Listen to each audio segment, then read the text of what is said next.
Hello friends, अगर आप एक इंजीनियरिंग स्टूडेंट हैं या फिर आप कंप्यूटर साइंस से ग्रेजुएशन कर रहे हैं तो आपको सी लैंग्वेज में प्रॉब्लम जरूर आती होगी, तभी तो आप इस वीडियो को देख रहे हैं। तो फ्रेंड्स, एक्चुअल में आपको सी लैंग्वेज में जो प्रॉब्लम आती होगी वो होगी न्यू प्रोग्राम्स को बनाने में।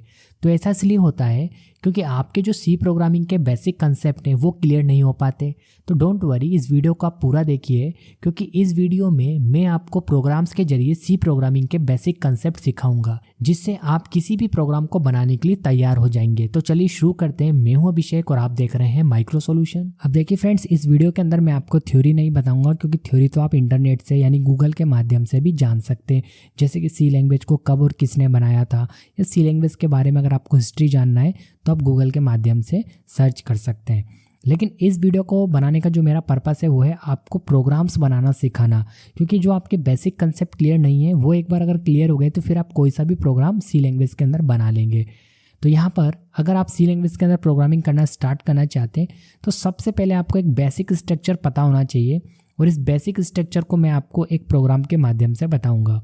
तो देखो, आपने भी आपके कॉलेज के अंदर ये जो फर्स्ट प्रोग्राम है ये देखा होगा, ये है वेलकम प्रिंट करने के लिए प्रोग्राम, यानी आप हेलो वर्ड प्रिंट कर सकते हो, वेलकम प्रिंट कर सकते हो, ये सब आपको प्रिंट करके दिखाया गया होगा। लेकिन मैं आपको यहाँ पर समझाने वाला हूँ एक एक लाइन को कि किस लाइन का यूज़ क्यों किया जाता है। तो यदि आप बिगनर है तो बिल्कुल आप ध्यान देना ताकि आपको अच्छे से क्लियर हो जाए। तो देखिए फ्रेंड्स, आप सी लैंग्वेज के अंदर प्रोग्राम बनाना स्टार्ट करें तो सबसे पहले आपको ये हेडर फाइल यूज़ करनी पड़ती है। ये standard input output .h header file, यानी इस हेडर फाइल के अंदर इनपुट और आउटपुट से रिलेटेड फंक्शंस बनाकर रखे हुए हैं। अब फंक्शंस क्या होते हैं? फंक्शंस अभी मैं आपको आगे चल के और डिटेल में बताऊंगा। फंक्शन किसी भी काम को करने के लिए एक कोड लिख लिया जाता है, सेट ऑफ इंस्ट्रक्शन लिख लिए जाते हैं, यानी आप केवल एक नाम लिखेंगे, उस नाम से वो काम हो जाएगा जिस काम को करने के लिए फंक्शन बनाया गया है। तो फंक्शन को बनाकर इस हेडर फाइल में रखा हुआ है सी लैंग्वेज जिसने बनाई थी उसने। तो ये जो हेडर फाइल है ना, इस हेडर फाइल के अंदर बहुत सारे फंक्शन है। अब आपको क्या करना है, किसी फंक्शन को यूज़ करना है तो आपको सबसे पहले इस हेडर फाइल को अपने प्रोग्राम के लिए अवेलेबल करवाना पड़ेगा। तो इस हेडर फाइल को आपके प्रोग्राम के लिए अवेलेबल कराता है, यहाँ पर जो लिखा हुआ ये है प्री प्रोसेसर डायरेक्टिव और हैज़ इंक्लूड, इसे आप प्री प्रोसेसर डायरेक्टिव के नाम से जानते हैं। और इसका काम होता है जो भी इसके बाद आप हेडर फाइल यूज़ कर रहे हो, not only stdio.h, conio.h, met.h, string.h, ये सभी हेडर फाइल होती हैं और इन हेडर फाइल्स के अंदर उनसे रिलेटेड फंक्शंस को बनाकर रखा हुआ है। किसने? जिसने सी लैंग्वेज को बनाया उसने। तो stdio.h हेडर फाइल को हमने हमारे प्रोग्राम के लिए अवेलेबल कराया। प्री प्रोसेसर डायरेक्टिव यानी हैश इंक्लूड का काम होता है हेडर फाइल को प्रोग्राम के लिए अवेलेबल कराना। अब हेडर फाइल को यूज़ क्यों करते हैं? ताकि हम इनके अंदर के फंक्शन को यूज़ कर पाएँ, और अभी मैं आपको बताऊंगा कि stdio.h के अंदर कौन से फंक्शन है। इसके बाद देखिए, यहाँ पर हमें मेन फंक्शन लगाना होता है। यहाँ पर मैंने मेन फंक्शन का एक रिटर्न टाइप बताया, वो इंट। आप चाहें तो सी लैंग्वेज में ये जो मेन फंक्शन है बिना रिटर्न टाइप वाला बना सकते हैं, लेकिन जब आप जैसे जैसे आगे बढ़ते जाएंगे तो आपको ये पता लग जाएगा कि फंक्शन के आगे रिटर्न टाइप क्यों लगाते हैं। फिलहाल हम ये जानते हैं कि मेन फंक्शन का काम क्या होता है। देखो, मेन फंक्शन किसी भी प्रोग्रामिंग लैंग्वेज में आपको मिल जाएगा। ज़्यादातर प्रोग्रामिंग लैंग्वेज में आपको मेन फंक्शन मिलेगा, जैसे C++, जावा वगैरह में। अब ये मेन फंक्शन का काम क्या होता है कि जब आप अपने प्रोग्राम को कंपाइल करते हैं उस समय जो आपका प्रोग्राम का कंपाइलर होता है ना, वो मेन फंक्शन को ढूंढता है और मेन फंक्शन के अंदर जो इंस्ट्रक्शंस, जो कोड लिखे होते हैं उन्हें क्या करता है? कंपाइल करता है। तो कंपाइलर को ये बताने के लिए कि हमारा प्रोग्राम यहाँ से कंपाइल करना स्टार्ट करो, हमें हमारी प्रोग्रामिंग लैंग्वेज के अंदर एक मेन फंक्शन लगाना होता है। तो सी लैंग्वेज में भी एक मेन फंक्शन है MAIN, और ये फंक्शन का साइन, इसलिए मैं इसे मेन फंक्शन बोल रहा हूँ। और इससे पहले जो मैंने रिटर्न टाइप लगाया है, इसका मतलब है कि मेन फंक्शन एक इंटीजर टाइप की वैल्यू को रिटर्न करेगा। तो आप भी फिलहाल तो ये समझ लें कि इंटीजर क्या, एक डेटा टाइप है, एक रिटर्न टाइप है, जो कि यह बता रहा है कि हमारा जो मेन फंक्शन है वो एक रिटर्न टाइप करेगा। आप नहीं भी लिखते हैं फिलहाल तो कोई मतलब नहीं है इसका, लेकिन जैसे जैसे आप प्रोग्रामिंग में आगे बढ़ते जाएंगे तो आप इन सभी बातों को समझते जाएंगे। फिलहाल अभी ये मान लीजिए कि मेन के आगे इंट आप लगा भी सकते हैं और नहीं भी लगा सकते हैं, ठीक है। उसके बाद अब देखो, मैं यहाँ पर आपको एक बात समझा दूँ कि अगर आप टर्बो C++ का यूज़ कर रहे हैं, अगर आपके कॉलेज में आपको प्रोग्रामिंग के लिए टर्बो सी प्लस प्लस का सॉफ्टवेयर यूज़ करने के लिए बोला जाता है, उस समय थोड़ा सा स्ट्रक्चर चेंज हो जाएगा। स्ट्रक्चर में एक नई चीज़ ऐड होगी, वो है hash include dot H. Header file के बाद हम एक नई हेडर फाइल ऐड करेंगे, वो है कोनियो डॉट एच। यानी यहाँ पर मैं लिख देता हूँ, इसके बाद देखो एक हेडर फाइल और आएगी, ऐसे लिखा होगा हैश इंक्लूड, और यहाँ पर आ जाएगा conio CONIO.H, conio dot H header file. अब देखो conio dot H header file अगर आपने यूज़ करी है तो फिर आप मेन फंक्शन के यहाँ पर एक फंक्शन यूज़ कर सकते हो, वो है क्लियर स्क्रीन, यानी CLRACR, ये क्लियर स्क्रीन फंक्शन है, ये यूज़ कर सकते हो। इसके बाद आप यहाँ पर गेट CH फंक्शन भी यूज़ कर सकते हो। कौन सा फंक्शन है? गेट CH, ये एक फंक्शन है, इसे भी यूज़ कर सकते हो। अब कब करना है आपको इस स्ट्रक्चर को फॉलो? जब आप टर्बो सी प्लस प्लस का यूज़ कर रहे हैं अपनी सी प्रोग्रामिंग करने के लिए। अब इनका काम क्या होता है वो मैं आपको बता दूं। मैंने मेन फंक्शन का काम तो आपको बता दिया है, जब आप प्रोग्राम को कंपाइल करेंगे उस समय कंपाइलर मेन फंक्शन के अंदर की बॉडी को एग्जीक्यूट करता है, नहीं कंपाइल करना स्टार्ट करता है, ठीक है। तो यहाँ पर मेन फंक्शन हर प्रोग्राम में आएगा। अब देखिए यहाँ पर जो CLRACR फंक्शन, इसका काम क्या होता है? इसका काम होता है जब आपका प्रोग्राम कंपाइल होकर रन हो जाएगा तो जब आपका प्रोग्राम कोई भी आउटपुट शो करेगा तो वो आउटपुट आपकी आउटपुट स्क्रीन पर रह जाएगा। जब नेक्स्ट टाइम आप अपना प्रोग्राम रन करेंगे तो आपको पुराना वाला आउटपुट भी दिखाई देगा। ऐसे जब जब आप अपने प्रोग्राम को रन करेंगे, यानी कंपाइल करके रन करेंगे, तो आपको हर बार पुराना आउटपुट भी दिखाई देगा। अगर आप चाहते हैं कि आपका पुराना आउटपुट दिखाई नहीं दे, वो भी किसके अंदर? जब आप Turbo C plus plus software use कर रहे हैं तब आपको ये CLRACR फंक्शन यूज़ करना है। अदरवाइज़ अगर आप कोई दूसरा सॉफ्टवेयर यूज़ करें, जैसे कि मैं यूज़ करूँगा देव सी प्लस प्लस, अगर आप ये देव सी प्लस प्लस यूज़ कर रहे हैं तब आपको ये वाला स्ट्रक्चर फॉलो नहीं करना। जैसा कि मैंने आपको बताया, hash include conio dot H header file नहीं लगानी है, CLRACR ये फंक्शन नहीं लगाना है, और गेट CH फंक्शन नहीं लगाना है। कब? जब आप देव सी प्लस प्लस या कोड ब्लॉक्स का यूज़ कर रहे हैं तो, ठीक है। लेकिन अगर आप Turbo C plus plus use कर रहे हैं तो ये आपको लगाना है, क्योंकि स्क्रीन क्लियर नहीं होती है उसमें, यानी आउटपुट जब भी आएगा वो पुराने आउटपुट के साथ ही आएगा। तो अगर आपको आउटपुट क्लियर करना है तो आपको ये फंक्शन लगाना है। दूसरा, आप चाहते हैं कि जब आपने वैल्यूज़ एंटर कर दी और आपका जो प्रोग्राम है वो हाथों हाथ आपको आउटपुट दिखा दे, यानी स्क्रीन होल्ड करके रखी जाए, तो आपको गेट CH फंक्शन का यूज़ करना है। कब? जब आप Turbo C plus plus software use कर रहे हैं सी प्रोग्रामिंग के लिए। अदरवाइज़ अगर आप Dev C plus plus use कर रहे हैं तो आपको हर बार आउटपुट भी हाथों हाथ दिखाई देगा। आपको ना तो CLRACR लगाना, ना गेट CH लगाना है, ना ये हेडर फाइल लगानी है। अब ये हेडर फाइल क्यों लगानी नहीं है? क्योंकि अगर आप ये दोनों फंक्शन यूज़ नहीं कर रहे हैं तो फिर आपको हेडर फाइल नहीं लगानी। और क्यों?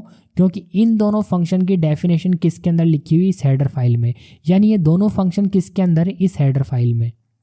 जैसे कि मैं आपको एक बात बता दूं कि अगर आपको एक MP3 सॉन्ग सुनना है, ठीक है, अगर आपने इसे अपने कंप्यूटर में एक फोल्डर में स्टोर करके रखा हुआ है तो पहले आपको उस फोल्डर को ओपन करना पड़ता है जिसके अंदर वो MP3 सॉन्ग है, ठीक है।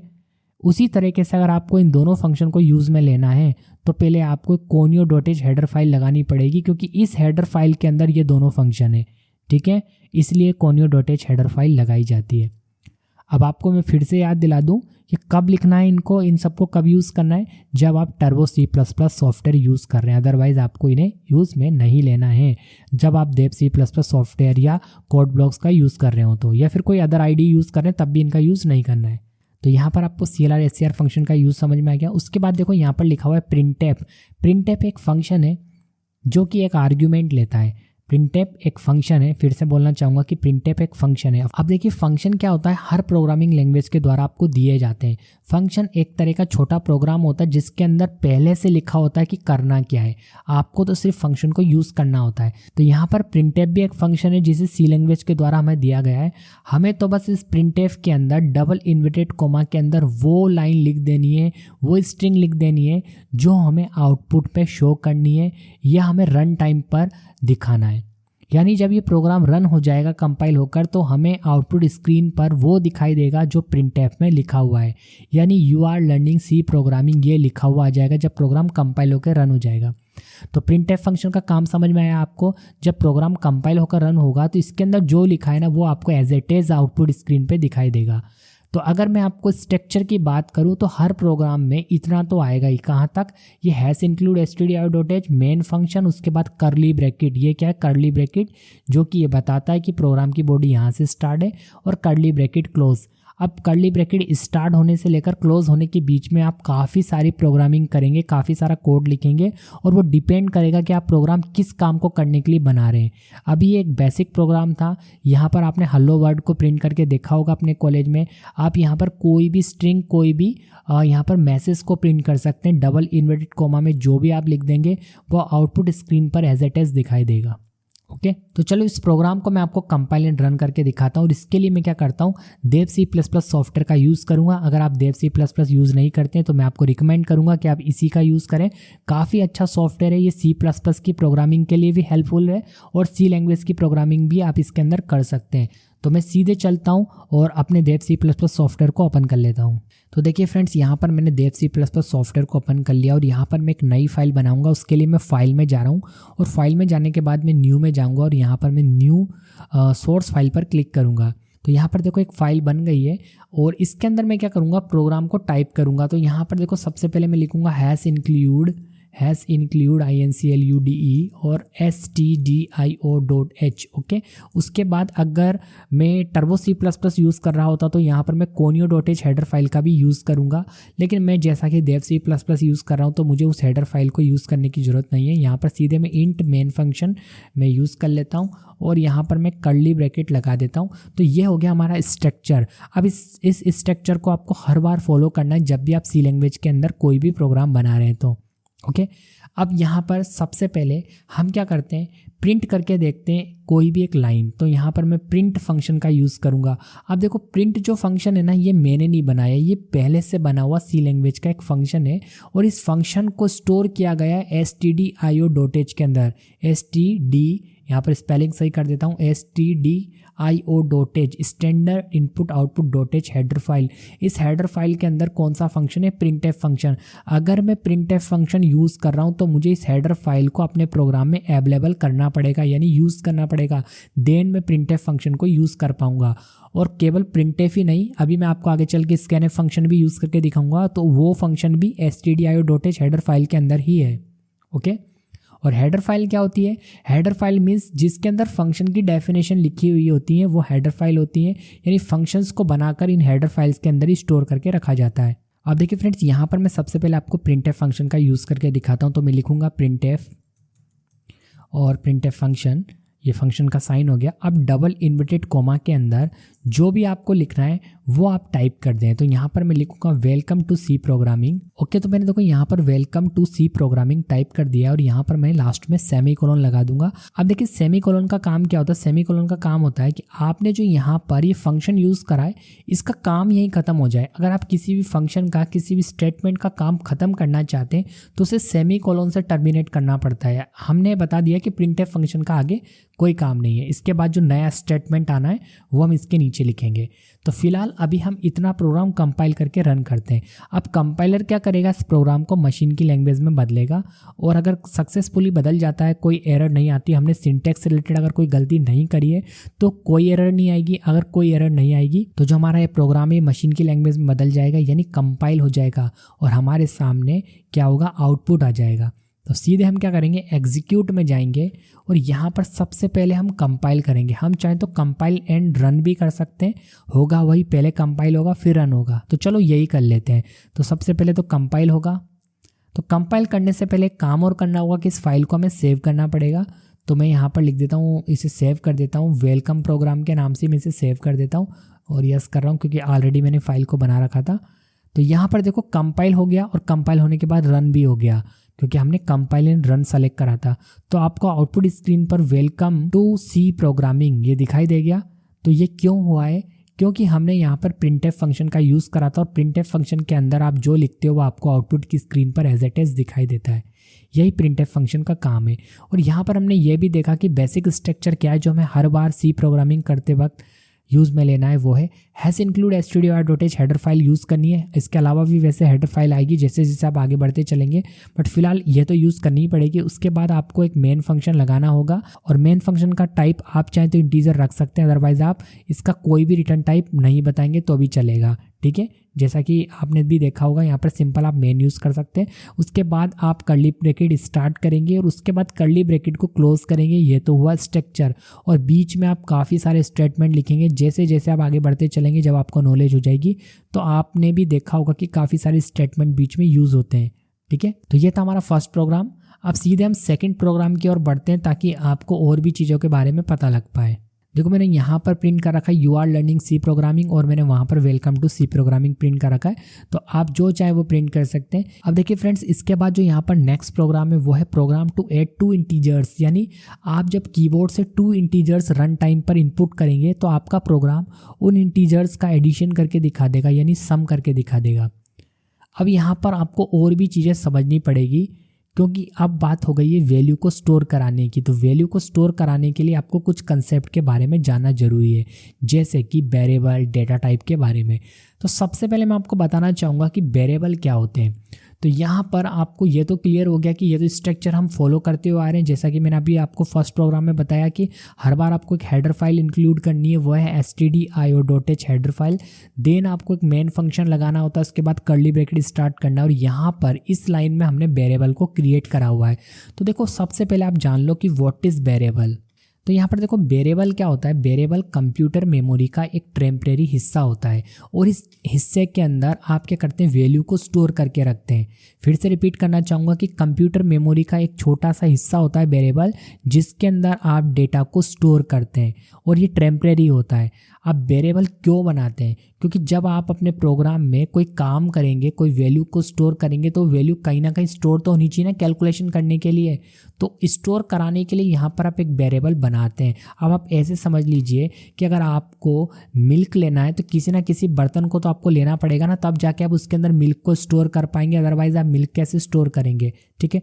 तो यहाँ पर आप क्या कर रहे हैं, वेरिएबल वैल्यू को स्टोर कराने के लिए एक बर्तन ही बना रहे हैं, ऐसे समझ लीजिए, या एक बॉक्स बना रहे हैं। आप बॉक्स कह लो, बर्तन कह लो, कुछ भी कह लो इसको, ठीक है, जैसी आपकी इच्छा, ठीक।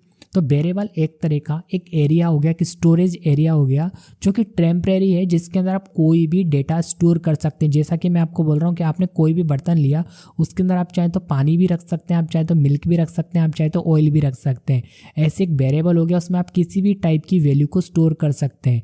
यह भी टेम्परेरी होता है, ठीक है। अब यहाँ पर अगर हम बात करें कि किसी भी प्रोग्रामिंग लैंग्वेज में, नॉट ओनली सी, वेरिएबल को बनाने के लिए उसका एक डेटा टाइप भी होता है। वेरिएबल का एक डेटा टाइप होता है। डेटा टाइप मतलब कि मेमोरी में जो वेरिएबल बनेगा, जो बॉक्स बनेगा, उसमें किस टाइप की वैल्यू स्टोर की जानी चाहिए। तो यहाँ पर देखो, अगर हम डेटा टाइप की बात करें, डेटा टाइप की भी बात कर लेते हैं हाथों हाथ। देखो डेटा टाइप्स की अगर हम बात करें तो मैं आपको 4 मेन डेटा टाइप बताता हूँ सी लैंग्वेज के। सबसे पहले तो मैं आपको 4 मेन डेटा टाइप बताता हूँ। सबसे पहला होता है इंट। इंट यानी इंटीजर। फिर आप कैर ले सकते हैं, यानी कैरेक्टर।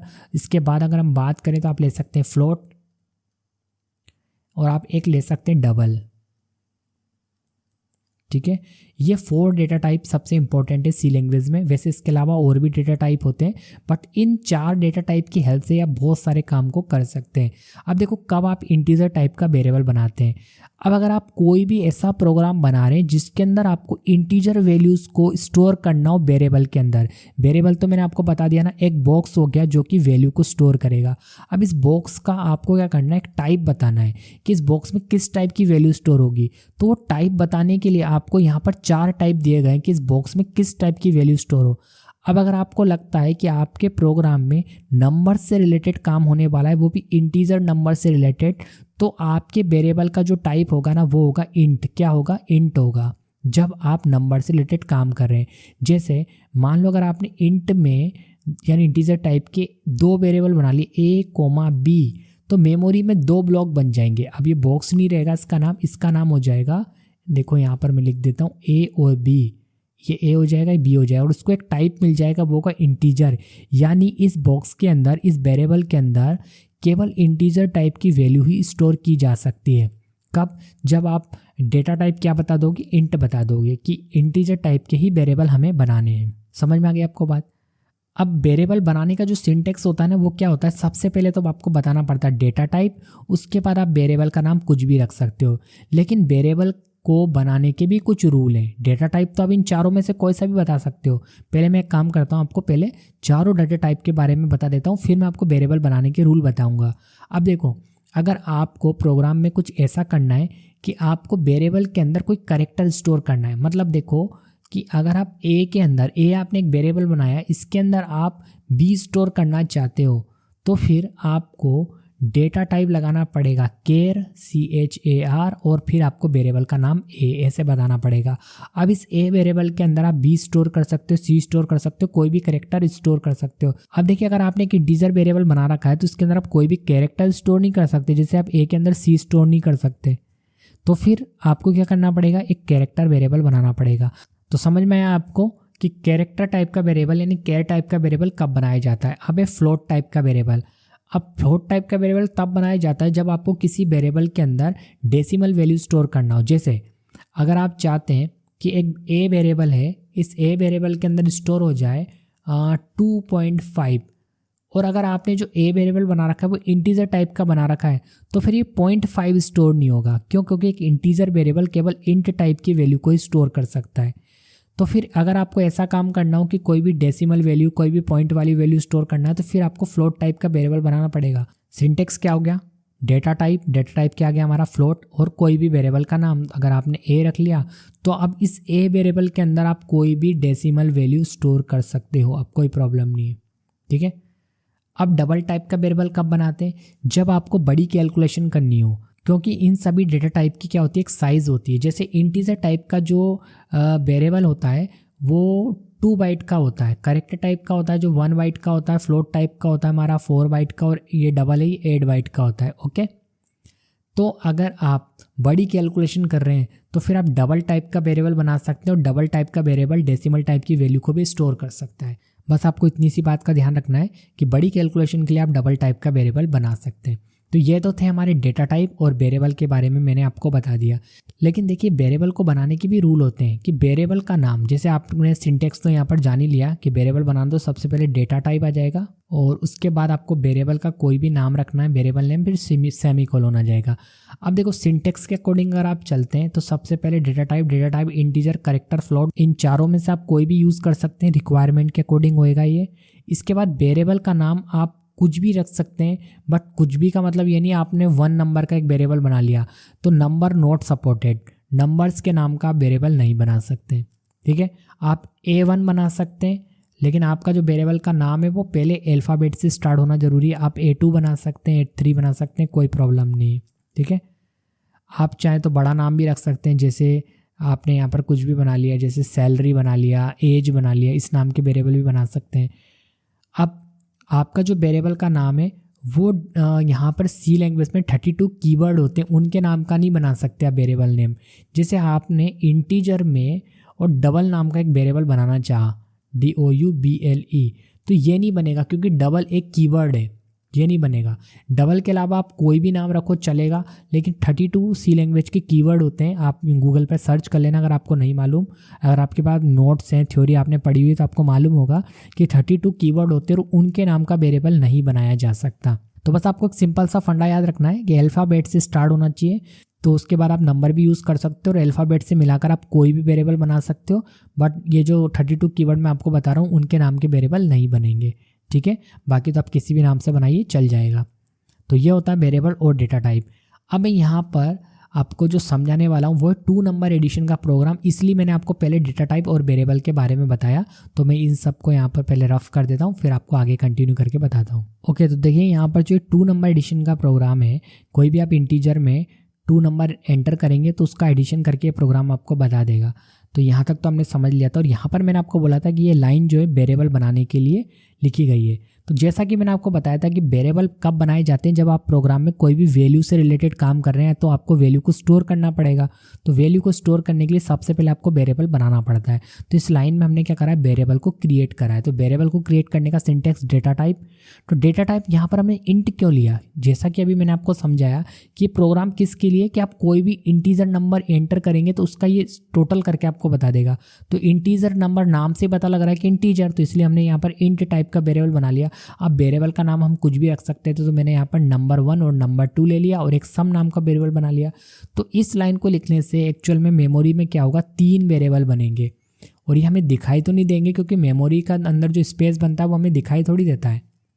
तो यहाँ पर ये तो हो गया हमारा सम, और ये हो गया हमारा num1, मैं शॉर्ट में लिख देता हूँ, यानी नंबर 1 और ये num2। ठीक है, ये 2 वेरिएबल हो गए हमारे पास, num1 num2 और एक सम हो गया। और ये किस टाइप के बने हैं हमारे पास मेमोरी में ब्लॉक्स, ये बने इंटीजर टाइप के इस लाइन को लिखने से। इसके बाद देखो, आप जिस काम को करने के लिए प्रोग्राम बना रहे हैं ना, वो काम करने के लिए आपको यूज़र को इनपुट करवाना पड़ेगा, यानी यूज़र को मैसेज देना पड़ेगा। अब इस प्रोग्राम को जो भी चलाएगा उसको कैसे पता लगेगा कि करना क्या है? उसको पता लगेगा इस प्रिंटफ की वजह से। जब प्रोग्राम कंपाइल हो जाता है और उसके बाद रन हो जाता है, तो मैंने अभी आपको एक सिंपल प्रोग्राम कंपाइल करके दिखाया था, यानी रन करके भी दिखाया था उसके बाद, तो आपको स्क्रीन पर वो दिखाई दिया था जो प्रिंटफ में लिखा था। यहाँ पर इस बार प्रिंटफ में हमने वो लिखा है जो हमें रिक्वायर्ड है। हमें क्या रिक्वायर्ड है कि जब प्रोग्राम कंपाइल होकर रन हो जाए तो स्क्रीन पर दिखाई दे एंटर 2 इंटीजर्स, ताकि जो भी इस प्रोग्राम को कंपाइल कर रहा है, यानी रन कर रहा है कंपाइल करने के बाद, तो उसको ये पता लगे कि किस काम को करने के लिए प्रोग्राम बनाया है। तो यहाँ पर प्रिंटफ में हमेशा वो मैसेज लिखना चाहिए जिस काम को करने के लिए प्रोग्राम बनाया गया है, और जो भी यूज़र से इनपुट लेना है हमें।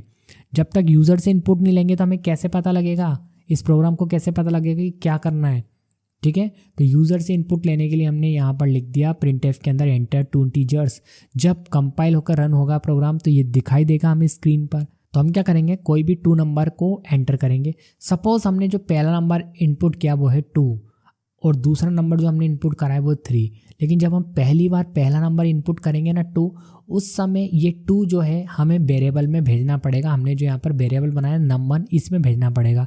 तो किसी भी वेरिएबल में वैल्यू को भेजने के लिए यहाँ पर आपको एक फंक्शन की हेल्प लेनी पड़ेगी, और फंक्शन का नाम है scanf फंक्शन। scanf फंक्शन के अंदर सबसे पहले आपको लिखना पड़ता है %d। पहली बार हमने लिखा %d, फिर लिखा दूसरी बार। अब देखो %d कब लिखना है, जब आपके प्रोग्राम में आप इंटीजर टाइप के वेरिएबल बना रहे हैं और उसके अंदर अगर आपको वैल्यू को भेजना है तो यहाँ पर आएगा %d। ओके, जब इंटीजर टाइप की वैल्यू को आपको वेरिएबल में भेजना हो, तो इस प्रोग्राम में हमें इंटीजर टाइप की वैल्यू है ना 2, इसे वेरिएबल में भेजना है, 3 को भी हमें वेरिएबल में भेजना है। तो पहली बार %d आया है इस पहली वैल्यू को पहले वेरिएबल में भेजने के लिए। तो %d के बाद देखो यहाँ पर आओ, यहाँ पर देखो m%, ये आपको m% दिखाई दे रहा है। इसका मतलब होता है एड्रेस ऑफ। एड्रेस ऑफ क्या होता है इसका मतलब, याद रखना, एड्रेस ऑफ। किसका एड्रेस? इस यहाँ पर जो वेरिएबल है ना नंबर 1, इसके एड्रेस पर किसको जो पहली वैल्यू एंटर की गई है, %d से क्लियर हो जाएगा कि जो पहली वैल्यू एंटर की गई है उसे नंबर 1 वाले वेरिएबल के एड्रेस पर भेज दो। जो 2 है ना, ये किसके अंदर चला जाएगा, इस num1 में चला जाएगा, यानी नंबर 1 में चला जाएगा। उसके बाद हमने तो 2 वैल्यू को एंटर करने के लिए प्रोग्राम बनाया, तो यहाँ पर दोबारा से %d आया है। अब देखो 3 बार भी हो सकता है, 4 बार भी हो सकता है, ये डिपेंड करता है कि आप प्रोग्राम को किस काम के लिए बना रहे हैं। कई बार 1 बार यूज़ करेंगे, कई बार 4 बार भी यूज़ करना पड़ सकता है। अब इस प्रोग्राम में हमने 2 बार क्यों यूज़ करा, क्योंकि हमें 2 ही वैल्यू का एडिशन करना था। अगर आपको प्रोग्राम में 1 से ज़्यादा वैल्यू को स्टोर करवाना है तो फिर उतनी बार ही %d आएगा। ध्यान रखना, आपको रटना नहीं है। अगर आपने रट लिया तो फिर तो प्रॉब्लम आ जाएगी, फिर आपसे प्रोग्राम नहीं बन रहा दूसरा। अभी तक अगर आपसे प्रोग्राम नहीं बन रहे तो इसका मतलब है आपने रट लिए हैं प्रोग्राम को। रटना नहीं है, आपको समझना है कि %d आपको उतनी बार लगाने जितनी वैल्यू को भेजना है। इस प्रोग्राम में केवल 2 वैल्यू भेजनी थी, इसलिए 2 बार %d आया। पहले वेरिएबल का नाम, जो वैल्यू आपको पहले वेरिएबल में भेजनी है उसका नाम, दूसरी वैल्यू जिस वेरिएबल में भेजनी है उसका नाम। कोमा लगाकर लिखना है उतने वेरिएबल का नाम, जितनी आप वैल्यू एंटर कर रहे हैं, जिस जिस वेरिएबल में आपको भेजनी है उनके नाम आपको यहाँ पर देने हैं। कोमा लगाकर आप देते जाएंगे। इस प्रोग्राम में मेरे को केवल 2 वैल्यू एंटर करनी थी, इसलिए मैंने यहाँ पर 2 वेरिएबल के नाम लिख दिए। इसके ने फंक्शन का काम खत्म हो गया, इसलिए मैंने यहाँ पर सेमीकोलन लगा दिया है। काम खत्म। जो 3 है वो भी किस में चला जाएगा, इसके अंदर चला जाएगा। अब एक वेरिएबल हमने खाली लिया है। खाली वेरिएबल क्यों लिया है, देखो एक बर्तन में दूध है, एक में पानी है, हमें मिक्स करना है थोड़ा और एक नया दूध तैयार करना है, तो हमें खाली बर्तन भी तो लेना पड़ेगा। अगर हमने पूरा पानी एक दूध में मिला दिया तो फिर सब खराब हो जाएगा। हम चाहते हैं कि दोनों सही रहे और एक नया दूध तैयार हो जाए थोड़ा पानी वाला, तो क्या करेंगे, हम एक खाली बर्तन भी लेंगे। उसी तरह से हम चाहते हैं कि ये दोनों जो वेरिएबल है ना, इन दोनों वेरिएबल की वैल्यू ऐड होकर एक तीसरे वेरिएबल में चली जाए, यानी 2 + 3 हो जाए और वो सम वाले इस वेरिएबल में आ जाए। तो यहाँ पर देखो हमने इस काम को कैसे करा, यहाँ पर हमने लिखा सम इक्वल टू। अब ये जो इक्वल है ना, ये है ऑपरेटर। अब जैसे आप आगे बढ़ेंगे, थ्योरी जब आप पढ़ रहे होंगे उस समय आपको एक ऑपरेटर वाला चैप्टर के बारे में पता लगेगा। तो सी लैंग्वेज में बहुत सारे ऑपरेटर होते हैं, जैसे जैसे आप प्रोग्राम बनाते चलेंगे आपको ऑपरेटर की नॉलेज हो जाएगी। तो देखो यहाँ पर मैं आपको कुछ चीज़ें समझाना चाहूँगा। सी लैंग्वेज में, नॉट ओनली सी लैंग्वेज, किसी भी प्रोग्रामिंग लैंग्वेज में अगर लिखा हुआ A=3, तो इस लाइन का मतलब ये नहीं है कि A जो है वो 3 के बराबर है यानी 3 के बराबर है। बराबर का साइन जरूर है ये, लेकिन इसका मतलब प्रोग्रामिंग लैंग्वेज में इक्वलिटी शो करना नहीं होता। यहाँ पर इसका मतलब होता है कि A एक वेरिएबल है, एक बॉक्स है, और इस बॉक्स के अंदर, इस वेरिएबल के अंदर 3 स्टोर है। इक्वल एक असाइनमेंट ऑपरेटर है। जब आप ऑपरेटर पढ़ रहे होंगे उस समय आपको एक ऑपरेटर मिलेगा जिसका नाम है असाइनमेंट ऑपरेटर, और इसका काम होता है कि यहाँ पर जो भी वैल्यू है, जो भी लिखा हुआ है उसे इसके अंदर स्टोर कर दो, इधर स्टोर कर दो, तो A में 3 स्टोर हो जाएगा। अगर यहाँ लिखा हुआ A=2 + 3, तो A के अंदर स्टोर हो जाएगा क्या, एक वेरिएबल बनेगा और A के अंदर स्टोर हो जाएगा 5। अगर लिखा हुआ A=B, तो यहाँ पर यह मतलब नहीं है कि A B के बराबर है, यहाँ पर इसका मतलब है कि A एक वेरिएबल है और इसके अंदर B स्टोर है। क्लियर हो गया आपको? इस तरह से वेरिएबल का ये जो फंडा होता है ये काम करता है, और असाइनमेंट ऑपरेटर की हेल्प से हम क्या करते हैं, वैल्यू को स्टोर करते हैं उस वेरिएबल के अंदर जिसके बाद आपने असाइनमेंट ऑपरेटर लगा के कैलकुलेशन कर रखी है। तो यहाँ पर हमने लिखा हुआ सम = नंबर 1 + नंबर 2, यानी नंबर 1 वेरिएबल में स्टोर वैल्यू नंबर 2 वेरिएबल में स्टोर वैल्यू के साथ ऐड हो जाए और सम वाले वेरिएबल में चली जाए। तो क्या होगा, इस लाइन की वजह से हो जाएगा हमारे पास जो वेरिएबल है 2 + 3, ये ऐड होकर इसमें आ जाएगा 5, सम में क्या आ जाएगा 5 आ जाएगा। यहाँ तक हम सॉल्व कर चुके हैं। इसके बाद हम अगेन printf फंक्शन की हेल्प लेंगे, और printf फंक्शन क्या करेगा, हमारे लिए स्क्रीन पर एक मैसेज डिस्प्ले करेगा ताकि ये पता लग पाए कि प्रोग्राम ने हमें आउटपुट दिया है। तो हमने यहाँ पर प्रिंट कर लिया printf की हेल्प से कि सम ऑफ 2 इंटीजर्स, यानी ये लिखा हुआ आएगा सम ऑफ 2 इंटीजर्स। उसके बाद %d क्यों लगाया हमने, कि जो हमारा सम वेरिएबल है ना, इसमें जो वैल्यू स्टोर है ये भी एक इंटीजर टाइप की वैल्यू है, और इसमें से हमें वैल्यू को प्रिंट करना है। जब हमें किसी वेरिएबल से वैल्यू को प्रिंट करना उस समय %, का साइन नहीं आएगा जैसे कि यहाँ पर लग रहा है।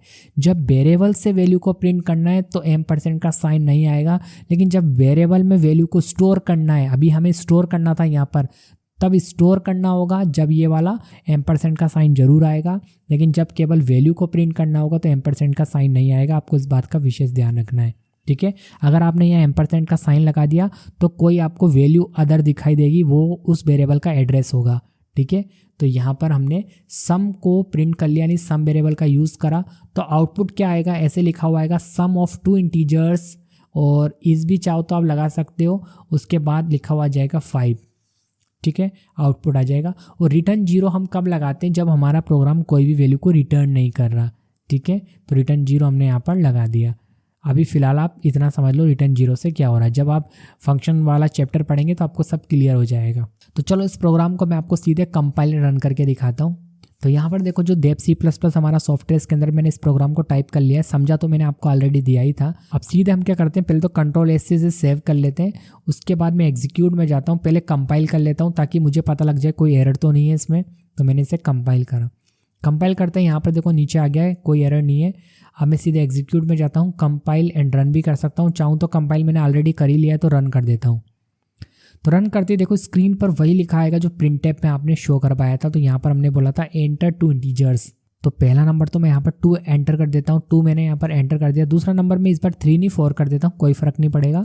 तो मैंने जैसे ही 4 एंटर करा तो देखो यहाँ पर लिखा हुआ गया सम ऑफ 2 इंटीजर्स 6, ठीक है। तो यहाँ पर प्रोसेस कैसे हुआ इंटरनली वो मैंने आपको समझा ही दिया, और डायरेक्ट यहाँ पर तो आउटपुट आएगा क्योंकि प्रोग्राम तो हमारा बैकएंड में काम कर ही रहा है। तो इस तरह से ये किसी भी नंबर का आपको कोई भी जो 2 नंबर है उनका एडिशन करके दिखा देगा। दोबारा से मैं रन करता हूँ और इस बार मैं थोड़ा बड़ा नंबर एंटर कर देता हूँ, कोई प्रॉब्लम नहीं है, इसका भी मुझे एडिशन करके दिखा देगा। तो देखो यहाँ पर ये एडिशन आ गया, इन 2 इंटीजर्स का ये एडिशन करके इसने मुझे बता दिया है। जब तक आप नंबर टाइप करते जाएंगे तो ये उसको एक नंबर मानेगा, जैसे एंटर कर देंगे तो वो एक नंबर बन जाएगा, उसके बाद दोबारा नंबर एंटर करने के लिए बोलेगा। यानी ये 565 ये 3 नंबर नहीं है, ये 565 एक पूरा नंबर है, यानी ये 565, ओके। ऐसे 655 क्या है, ये दूसरा नंबर है। तो इस तरह से आप 2 नंबर एडिशन का प्रोग्राम बना सकते हैं। अब अगर कोई एरर आती है तो एरर कब आती है, ज़्यादातर जो एरर आती है आपके केस में वो आती है सेमीकोलन की। यानी जैसे मान लो आपने यहाँ पर सेमीकोलन नहीं लगाया और आपने इस प्रोग्राम को कंपाइल करना चाहा, तो देखो एरर बताएगा इसकी नीचे वाली लाइन में। कभी भी जिस लाइन में एरर आ रही हो ना, तो उस लाइन में तो चेक करो ही, साथ में आप एरर को भी पढ़ो।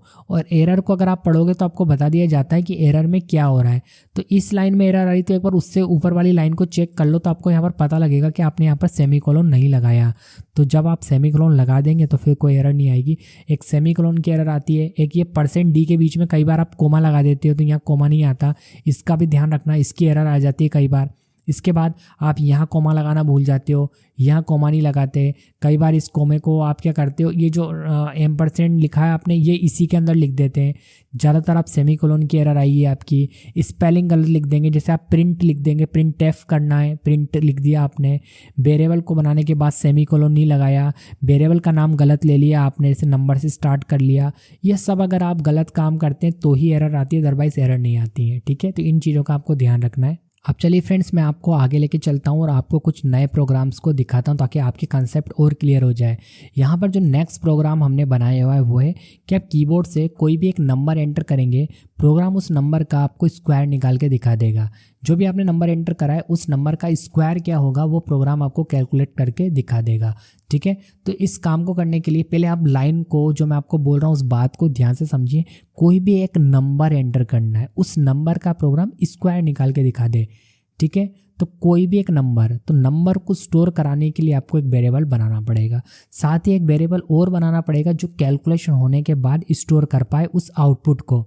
ठीक है, तो हमें कम से कम 2 वेरिएबल बनाने पड़ेंगे।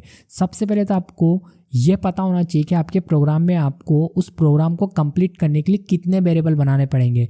जैसा कि इस प्रोग्राम में अगर आप कंप्लीट टास्क करना चाहते हैं तो कम से कम 2 वेरिएबल बनाने पड़ेंगे। एक वेरिएबल तो वो जो किसी भी एक वैल्यू को स्टोर करेगा जिसका आपको स्क्वायर निकालना है, और दूसरा वेरिएबल वो जो कि रिजल्ट को स्टोर करेगा। तो यहाँ पर मैंने एक नंबर नाम का वेरिएबल बना लिया और एक रिजल्ट नाम का वेरिएबल बना लिया। आप वैसे इनका नाम ए और बी भी रख सकते हैं, कोई फ़र्क नहीं पड़ेगा। और इंट क्यों लिया हमने, ये तो आपको क्लियर हो गया होगा, क्योंकि हम कोई भी एक इंटीजर टाइप की वैल्यू ही स्टोर करेंगे और उसका स्क्वायर निकाल के देखेंगे। ठीक है, तो इस लाइन को लिखने से देखो होगा क्या कि मेमोरी के अंदर 2 वेरिएबल बन जाएंगे, एक होगा हमारा नम और एक होगा हमारा रिजल्ट। ठीक है, 2 वेरिएबल बन जाएंगे। अब यहाँ पर ये इंटीजर टाइप का होगा जैसा कि मैंने आपको बताया। और यहाँ पर हमने क्या करा, यूज़र को एक मैसेज शो करा ताकि उसको पता लग पाए कि करना क्या है। तो किससे करते हैं हम, एक स्टेटमेंट अगर हमें प्रिंट करना तो प्रिंट एफ से करते हैं। तो प्रिंट एफ एक फंक्शन है, इसके डबल इनवर्टेड कोमा में हमने लिख दिया एंटर एनी नंबर, ताकि उस यूज़र को ये पता लग जाए कि उसे प्रोग्राम में करना क्या है। तो यहाँ पर जब प्रोग्राम कंपाइल होकर रन हो जाएगा तो लाइन लिखी हुई आएगी स्क्रीन पर, जैसा कि अभी आपने देखा था। तो एंटर एनी नंबर मैंने यहाँ पर 2 एंटर कर दिया। तो ये जो 2 है ना, मुझे वेरिएबल में पहले स्टोर करना पड़ेगा ताकि कैलकुलेशन उस पर अप्लाई हो पाए। तो वेरिएबल में वैल्यू को स्टोर करने के लिए, यानी ये जो एंटर किया है मैंने, इसे मुझे यहाँ पर भेजना पड़ेगा। और यहाँ पर भेजने के लिए मुझे स्कैनएफ फंक्शन की हेल्प लेनी पड़ेगी। स्कैनएफ फंक्शन क्या करेगा, जैसा कि मैंने आपको बोला, जितने नंबर आपको स्टोर कराने वेरिएबल में उतने बार %d आएगा। तो यहाँ पर हमें तो एक ही नंबर स्टोर कराना था, इसलिए एक बार %d आया। उसके बाद नीचे एक कोमा लगा दिया हमने m% और उस वेरिएबल का नाम दे दिया जिसमें स्टोर करना है। तो m% नंबर, एक्चुअल में मैंने यहाँ तो शॉर्ट में लिखा हुआ है पर ये नंबर ही है। तो यहाँ पर हमने बोला एड्रेस ऑफ नंबर, यानी ये 2 इस नंबर में चला जाए। ठीक है, चला गया। ये मेमोरी में होगा, ये जो प्रोसेस है ना, ये वाला प्रोसेस मेमोरी में होगा जो हमें दिखाई नहीं देगा, बट मैं तो आपको समझा रहा हूँ ना। जब ये प्रोग्राम कंपाइल होकर रन हो जाएगा, आप जैसे ही नंबर एंटर करेंगे तुरंत आउटपुट आ जाएगा। आपको दिखाई थोड़ी देगा इंटरनली प्रोसेस, ये तो मैं आपको समझा रहा हूँ, ऐसा ही होता है लेकिन अंदर। ठीक है, अब यहाँ तक हमने सॉल्व कर लिया। अब यहाँ देखिए, यहाँ लिखा हुआ है कि आपने जो नंबर में वैल्यू स्टोर करी है वो अगर वापस से उसी से मल्टीप्लाई हो जाए, क्योंकि स्क्वायर का फंडा क्या होता है, जैसे 2 का स्क्वायर निकालना है तो 2 का स्क्वायर क्या हो जाएगा, 2 × 2। ठीक है, 2 × 2 ये प्रोसेस करनी है हमें। तो हमें यहाँ पर कोई लॉजिक बनाना पड़ेगा। अब लॉजिक बनाने के लिए हमने क्या करा, यहाँ पर बोला कि जो हमारा वेरिएबल है ना वो वापस उसी से मल्टीप्लाई हो जाए। यानी नंबर में क्या है, इसमें है 2, अगर 2 से मल्टीप्लाई हो जाए, ये मल्टीप्लाई का साइन, ये ऑपरेटर है। एक्चुअल में ये क्या है, ये अर्थमेटिक ऑपरेटर के अंदर आते हैं, plus minus into divide modulus, ये सब अर्थमेटिक ऑपरेटर में आते हैं। तो ये जो ऑपरेटर है ना मल्टीप्लिकेशन के लिए, ये इसको इसी से मल्टीप्लाई कर देगा, यानी 2 से मल्टीप्लाई हो जाएगा और रिजल्ट में क्या आ जाएगा 4। अब रिजल्ट में 4 कैसे आ जाएगा, मैंने आपको समझाया था ना, इधर जो लिखा होता है वो इधर चला जाता है। और किसकी हेल्प से होता है ये असाइनमेंट ऑपरेटर, ये जो आपने देख रहा है यहाँ पर, ये असाइनमेंट ऑपरेटर की हेल्प से ये काम होता है। तो असाइनमेंट ऑपरेटर ने यहाँ जो सोल्व हुआ इस जगह पर सोल्व होकर क्या बना है, यहाँ बना है 4। ये 4 किस में भेज दिया, रिजल्ट में क्या जाएगा 4 आ जाएगा। अगर आपने यहाँ पर 3 एंटर करा होता तो क्या आ जाता, तो कैसे बन जाता, देखो 3 का स्क्वायर हो जाएगा, ठीक है। तो 3 का स्क्वायर होगा तो यहाँ पर 3 × 3 तो कितना हो जाएगा 9, तो यहाँ पर 9 आ जाता। तो फिलहाल तो हम 2 के हिसाब से देख रहे हैं तो इसमें 2 आ गया। अब प्रिंटफ से हमने यहाँ पर रिजल्ट को प्रिंट कर लिया, ऐसे लिखा रिजल्ट इज, और %d क्यों लगाया, क्योंकि इस बार जो रिजल्ट है ना वो भी तो नंबर टाइप का ही है, इंटीजर टाइप का है। उसके बाद कोमा लगाकर हमने रिजल्ट यानी वेरिएबल का नाम दिया जिसमें हमारा रिजल्ट है। जिसमें भी आपका आउटपुट हो ना जिस वेरिएबल में, उससे अगर आपको शो करवाना है रिजल्ट यानी वैल्यू को, तो फिर आपको ऐसे लिखना होता है, ठीक है। यहाँ पर वो वेरिएबल का नाम आ जाएगा। सपोज आपने a और b 2 वेरिएबल लिए होते तो यहाँ पर तो आपने लिखा होता a × a और यहाँ पर होता b, तो फिर यहाँ पर आप b को प्रिंट कर रहे होते, ठीक है। तो आउटपुट कितना आ जाएगा हमारा 4 आ जाएगा इस केस में। तो यहाँ पर देखो मैंने आउटपुट में आपको दिखा भी रखा है कि जब स्क्रीन पे लाइन लिखी आएगी तो मैंने 4 एंटर कर दिया, 4 एंटर करा तो रिजल्ट में क्या आ गया 16। तो चलो मैं आपको एक बार कंपाइलर रन करके भी दिखाता हूँ ये प्रोग्राम। ओके, तो देखिए फ्रेंड्स मैंने यहाँ पर प्रोग्राम टाइप कर लिया। मैं सीधे यहाँ पर आपको एग्जीक्यूट में ले जाता हूँ। प्रोग्राम टाइप करके मैंने सेव भी कर दिया है और कंपाइल करता हूँ। कंपाइल करने के बाद देखो यहाँ पर कोई प्रॉब्लम नहीं आई है और अब मैं सीधे रन कर लेता हूँ। तो रन करते ही देखो हमसे बोल रहा है एंटर एनी नंबर। ओके, कोई भी नंबर एंटर कर देते हैं जिसका हमें स्क्वायर चेक करना हो। तो 5 का स्क्वायर देखना हो तो यहाँ पर देखो 25 होता है, ठीक है। फिर से अगर मैं रन कर लेता हूँ उस प्रोग्राम को और यहाँ पर मैं इस बार एंटर कर देता हूँ 25 का स्क्वायर होता है 625। ओके, तो इस तरह से आप किसी भी एंटर किए गए नंबर का स्क्वायर चेक कर सकते हैं इस प्रोग्राम की हेल्प से। तो यहाँ पर मैं आपको एक लाइन के जरिए क्यों समझा रहा हूँ, ताकि आपको पता लग जाए कि अगर आपको कोई भी प्रोग्राम बनाना है तो उसकी बॉडी कैसे लिखेंगे आप। अब सपोज आपको क्यूब निकालने का प्रोग्राम बना रहा हो कि आप कोई भी एक नंबर एंटर करें उसका क्यूब निकाल दें, तो फिर आप क्या करेंगे, देखो फिर आप यही करेंगे। आप खुद भी सोचना, जो मैं आपको बोल रहा हूँ आप भी यही करेंगे। यहाँ पर तो आप ऐसे कैसे ही रहने देंगे एंटर एनी नंबर, क्योंकि कोई भी एक नंबर, ये वेरिएबल के नाम में भी कोई चेंजेस नहीं आएगा, ये सब सेम रहेगा। स्कैनअप भी करानी पड़ेगी वैल्यू, क्योंकि आपको जिस नंबर का आपको क्यूब चेक करना है तो यहाँ पर आपको ये तो करना ही पड़ेगा। लेकिन यहाँ पर एक बार और मल्टीप्लिकेशन हो जाएगा, क्योंकि क्यूब में क्या होता है यहाँ पर एक बार और मल्टीप्लिकेशन होगा नंबर के साथ। बस ये छोटा सा चेंजेस करना है, बाकी सब कुछ सेम रहेगा। अब यही प्रोग्राम क्यूब भी निकालेगा, बट कंपाइल करना पड़ेगा दोबारा से। अगर आपने कोई चेंजेस करा है तो दोबारा कंपाइल करना पड़ेगा, फिर से आपको रन करना पड़ेगा। इस बार अगर मैं 2 का क्यूब चेक करना चाहूँ तो देखो 2 का जो क्यूब होता है वो होता है 8। ओके, तो इस तरह से आप क्यूब निकालने का प्रोग्राम बना सकते हैं। तो रिक्वायरमेंट के अकॉर्डिंग यहाँ पर बॉडी के अंदर चेंज होता है, ठीक है। यही चीज़ मैं आपको समझाना चाह रहा हूँ कि रटना नहीं है, रिक्वायरमेंट के अकॉर्डिंग आपको बॉडी लिखना आना चाहिए प्रोग्राम की, तभी आप कोई भी नए नए प्रोग्राम बना सकते हैं। अब अगर मैं नेक्स्ट प्रोग्राम की बात करूं तो इस प्रोग्राम के अंदर मैंने आपको एरिया ऑफ सर्कल निकालने का जो फॉर्मूला होता है उसके लिए मैंने एक प्रोग्राम बना रखा है, ताकि आप प्रोग्राम के जरिए एरिया ऑफ सर्कल निकाल सकें, ठीक है।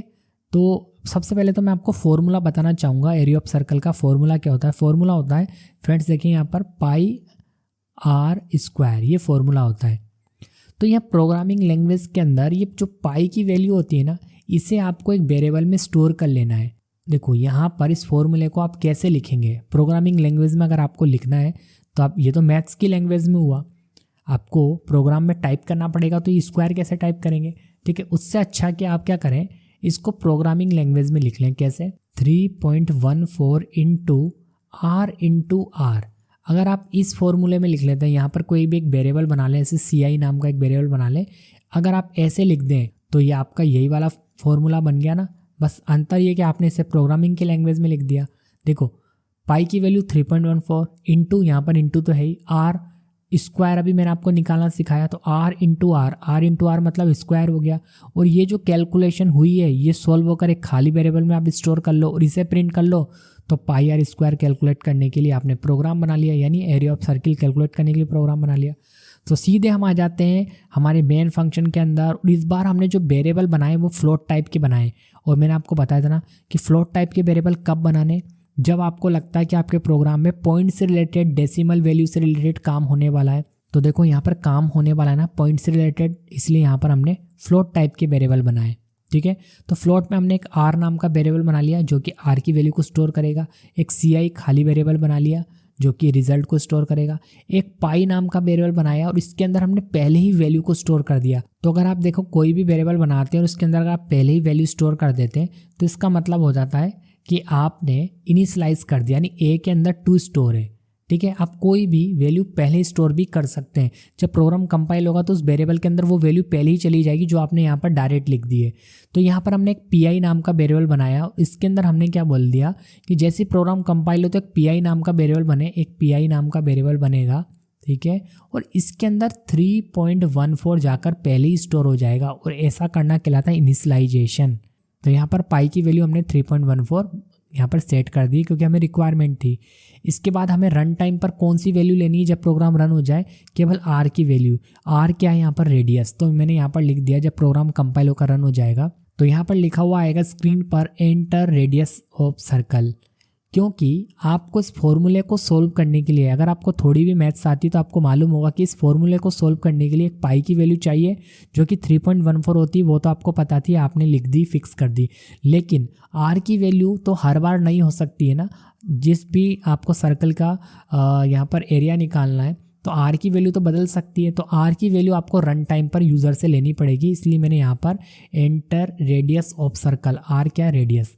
तो यहाँ पर मैंने सर्कल का जो रेडियस है वो यूज़र से रन टाइम पर इनपुट करवा लिया। अब जो भी यूज़र इनपुट करेगा उसे मुझे वेरिएबल तक भेजना पड़ेगा ना। वेरिएबल कौन सा है, एक यहाँ पर फिर से बना देता हूँ, एक सी है जो कि खाली है, एक आर है। तो आर में मुझे वैल्यू भेजनी पड़ेगी, तो मैंने यहाँ पर %f लिखा। अब %f क्यों आया, जब आपके प्रोग्राम में आपने फ्लोट टाइप के वेरिएबल बनाए और फ्लोट टाइप के वेरिएबल में अगर आपको वैल्यू स्टोर करनी है तो यहाँ पर %f आएगा। इंटीजर टाइप के वेरिएबल बनाए, उसके अंदर वैल्यू स्टोर करनी तो %d आएगा। फ्लोट टाइप के लिए %f आता है, और इस प्रोग्राम में हमने फ्लोट टाइप के वेरिएबल बनाए इसलिए यहाँ पर %f आया है। और m%r ऐसा लिखने पर जो भी आप r की वैल्यू स्टोर करेंगे वो r में चली जाएगी, यानी इस वेरिएबल में चली जाएगी। ओके, उसके बाद जो फॉर्मूला हमने बनाया था उसे मैंने यहाँ पर पुट कर दिया। अब देखो पी की जगह ऑटोमेटिक 3.14 आ जाएगा क्योंकि पी की वैल्यू पहले ही सेट है। आर की वैल्यू जो भी आप एंटर करोगे, सपोज आपने 2.5 एंटर करी थी तो 2.5 यहाँ पर आ जाएगा, 2.5 इंटू 2.5 हो जाएगा, और ये पूरा सोल्व होकर सी में आ जाएगा। और सी को हमने देखो यहाँ पर नीचे प्रिंट कर लिया, area of circle is %f क्यों आया, क्योंकि सी के अंदर जो भी वैल्यू जाएगी वो भी डेसिमल वैल्यू होगी, इसलिए यहाँ पर %f आया। और हमने यहाँ पर सी जो वेरिएबल यूज़ करा है इसकी हेल्प से जो भी सी के अंदर स्टोर है ना वो प्रिंट हो जाएगा, और हमारा काम भी हो गया क्योंकि हमें एरिया ऑफ सर्कल प्रिंट करना था जो कि हो चुका है। तो इस तरह से आप किसी भी फॉर्मूले को सोल्व करने के लिए प्रोग्राम बना सकते हो। सबसे पहले तो आपको फॉर्मूला लिख लेना है, उसके बाद आप उसे प्रोग्रामिंग लैंग्वेज में कन्वर्ट करिए। जो जो इनपुट लेना हो वो आप यूज़र से इनपुट ले लें और उस वेरिएबल में भेज दें जो भी आपने ऊपर बनाए। उसके बाद कैलकुलेशन यहाँ पर कर लें और उसे प्रिंट कर लें। ठीक है, तो चलिए मैं आपको इस प्रोग्राम को कंपाइल रन करके भी दिखा देता हूँ। देखो फ्रेंड्स, मैंने यहाँ पर प्रोग्राम टाइप कर लिया और यहाँ पर मैंने आपको अभी तक एक चीज़ नहीं बताई, वो है कमेंट के बारे में। अब देखो मैंने यहाँ पर कमेंट लगा रखा है। अगर मैं इस कमेंट को डायरेक्ट लिख दूँ, ऐसे लिख दूँ program for area of circle, और अगर मैं इसे सेव करके कंपाइल एंड रन करता हूँ, पहले तो कंपाइल करता हूँ तो इस लाइन में एरर आ जाएगी। क्यों? क्योंकि ये जो लाइन है ना ये मशीन की लैंग्वेज में कन्वर्ट नहीं हो पाएगी। बाकी जो भी कोड नीचे लिखा है इसे तो कंपाइलर पहचानता है, लेकिन इस लाइन का करना क्या उसे कंपाइलर को पता नहीं है, क्योंकि ये सिंपल इंग्लिश लैंग्वेज में लिखा हुआ है। ओके, ये कोई कोड नहीं है सी लैंग्वेज का। तो अगर आपको सी लैंग्वेज के सॉफ्टवेयर में कुछ भी यूज़र को समझाना है तो उसे फिर आपको कमेंट के जरिए समझाना पड़ेगा, क्योंकि कंपाइलर उसे कंपाइल नहीं कर पाएगा और उस लाइन में एरर आ जाएगी। तो कमेंट बनाने का जो तरीका है, सबसे पहले आप यहाँ क्या करें, ऐसे 2 बार लगा दें और उसके बाद आप जो भी लिखना चाहते हैं वो लिख दें, और जो भी आप लिखेंगे यहाँ पर वो कमेंट बन जाएगा और कंपाइलर उस लाइन को कंपाइल ही नहीं करेगा, यानी रीड ही नहीं करेगा। जैसे आपको यहाँ पर समझाना है कि आपने वेरिएबल बना रखे हैं, अगर आप यहाँ पर डायरेक्ट ऐसे लिख देते हैं, जैसे मैं लिख देता हूँ वेरिएबल, तो यहाँ पर एरर आ जाएगी क्योंकि ये वेरिएबल बनाने का सिंटैक्स है। तो अगर आपको इसे शो करना है कि वेरिएबल्स लिए हुए हैं तो फिर आप इसे कमेंट बना दे, तो फिर कंपाइलर इसे कमेंट को कंपाइल ही नहीं करेगा, रीड ही नहीं करेगा, तो कोई एरर नहीं आएगी। ठीक है, तो ये चीज़ मैंने आपको समझा दी, बाकी तो मैंने वही प्रोग्राम है यहाँ पर सेव कर दिया। अब सीधे मैं कंपाइल करता हूँ और रन कर लेता हूँ, कोई एरर नहीं है। तो ये हमसे बोल रहा है एंटर रेडियस ऑफ सर्कल, तो मैं यहाँ पर सर्कल की कोई भी रेडियस एंटर कर देता हूँ और यहाँ पर मैंने जैसे ही एंटर करा तो एरिया ऑफ सर्कल इज और हमारे सामने आउटपुट आ गया 13.84। ओके, तो इस तरह से आप किसी भी फॉर्मूले को सॉल्व करने के लिए प्रोग्राम बना सकते हैं। सबसे पहले आप फॉर्मूला लिख लें, उसके बाद उसे प्रोग्रामिंग लैंग्वेज में बना लें कि उस फॉर्मूले को आप कैसे लिख सकते हैं। इनपुट लें यूज़र से, उसी के अकॉर्डिंग वेरिएबल बना लें, कैलकुलेशन करें और उसे वेरिएबल को प्रिंट कर लें ताकि आपका आउटपुट स्क्रीन पर आ पाए। तो ट्राई करना आप कोई 1-2 प्रोग्राम और ऐसे बनाना जो किसी फॉर्मूले को सॉल्व करते हो। तो यहाँ पर देखिए मैं आपको नेक्स्ट प्रोग्राम और बनाकर दिखाता हूँ और इसके अंदर मैंने क्या करा है, सिंपल इंटरेस्ट को कैलकुलेट करने का जो फॉर्मूला होता है उसे सॉल्व करा है सी प्रोग्राम के जरिए। सिंपल इंटरेस्ट कैलकुलेट करने का जो फॉर्मूला होता है वो क्या होता है, देखो सिंपल इंटरेस्ट अगर आप जानते हैं, साधारण ब्याज हिंदी में कहते हैं इसे, तो उसे कैलकुलेट करने का जो फॉर्मूला होता है वो होता है प्रिंसिपल यानी P into T into R, P into T into R upon 100। तो ये जो फॉर्मूला होता है ये सिंपल इंटरेस्ट को कैलकुलेट करने का फॉर्मूला होता है, ये टी है। ओके, अब P4 यहाँ पर हो गया principal amount, T4 time, R for rate. Okay, ये आगे पीछे कर सकते हो आप, इसमें कोई प्रॉब्लम नहीं है। आप R पहले लिख सकते हो, T बाद में लिख सकते हो, कोई फ़र्क नहीं पड़ता, बट एक्चुअल फार्मूला यही होता है। अब यहाँ पर अब अगर आपको इस फॉर्मूले को सॉल्व करना है तो जैसा कि मैंने आपको बताया ना, आपको बॉडी लिखना आना चाहिए। तो आपको ये 3 वेरिएबल तो बनाने पड़ेंगे, P, T और R। इसके अलावा एक वेरिएबल और बनाना पड़ेगा जो इन सब को सॉल्व करने के बाद स्टोर करेगा, वो एक खाली वेरिएबल होगा। तो वेरिएबल भी हमेशा प्रोग्राम में उन्हीं नाम से बनाए जैसा कि आपको काम करना है। वैसे तो आप कोई भी नाम रख सकते हो, इसकी जगह XYZ भी रख सकते थे, बट एक अच्छे प्रोग्रामर की पहचान होती है कि नाम हमेशा वही होने चाहिए वेरिएबल में, ताकि आपको खुद को समझने में आ जाए कि आपने किस काम के लिए कौन सा वेरिएबल बनाया है। तो यहाँ पर देखो इस प्रोग्राम में हमने फ्लोट टाइप का यहाँ पर P, R, T और SI ये वेरिएबल बना लिए, फ्लोट टाइप के हैं सभी। क्यों? क्योंकि इन सब में डेसिमल वैल्यू भी स्टोर की जा सकती है। तो P बनाया प्रिंसिपल अमाउंट के लिए, R बनाया है रेट के लिए और T बनाया टाइम के लिए और SI बनाया एक खाली वेरिएबल है जो कि कैलकुलेशन करने के बाद स्टोर करने के लिए यूज़ में लाया जाएगा। सिंपल इंटरेस्ट हो गया इसका फुल फॉर्म। अब यूज़र से इनपुट क्या लेना है, यूज़र से इनपुट लेना है सबसे पहले प्रिंसिपल अमाउंट। अब आप चाहो तो ये तीनों इनपुट भी एक साथ ले सकते हैं, जैसा कि हमने एंटर 2 नंबर लिया था, और आप चाहो तो तीनों का इनपुट अलग अलग भी ले सकते हैं। अब इस प्रोग्राम में मैं आपको अलग अलग इनपुट कैसे लेते हैं ये भी सिखा रहा हूँ। तो सबसे पहले हमने प्रिंसिपल अमाउंट का यहाँ पर इनपुट लिया, तो यहाँ पर हमने लिखा एंटर प्रिंसिपल अमाउंट। ठीक है, तो जब प्रोग्राम कंपाइल होकर रन होगा तो ये लाइन हमारे सामने आएगी, क्योंकि जो प्रिंट टाइप में लिखा होता है वो ऐसे कैसे हमें स्क्रीन पर दिखाई देता है।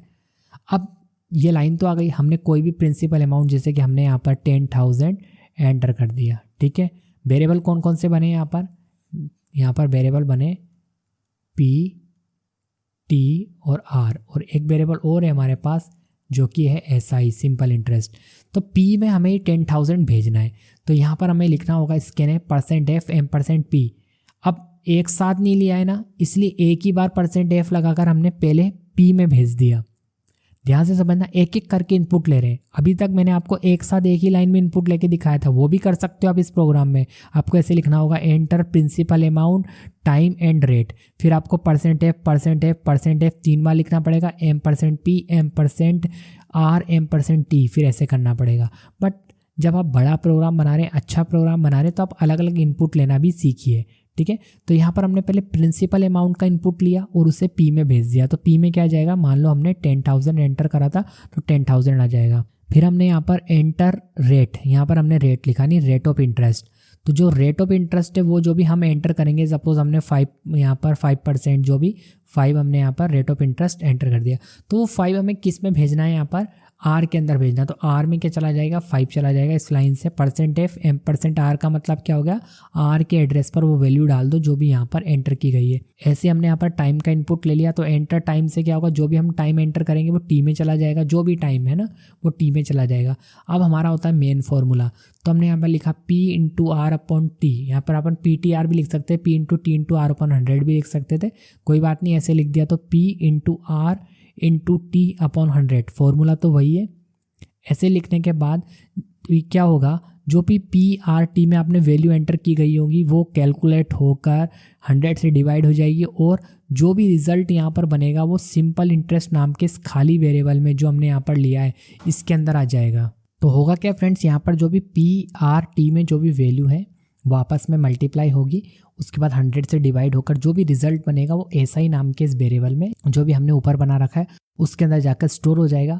और इस वेरिएबल को हमने देखो यहाँ पर प्रिंट कर लिया, ऐसे लिख लिया सिंपल इंटरेस्ट इज %f और यहाँ पर हमने SI यानी उस वेरिएबल को प्रिंट कर लिया। तो आउटपुट हमारे सामने सिंपल इंटरेस्ट आ जाएगा कुल मिलाकर। यहाँ पर देखिए मैंने बैकस्लैश n का यूज़ करा 2 बार।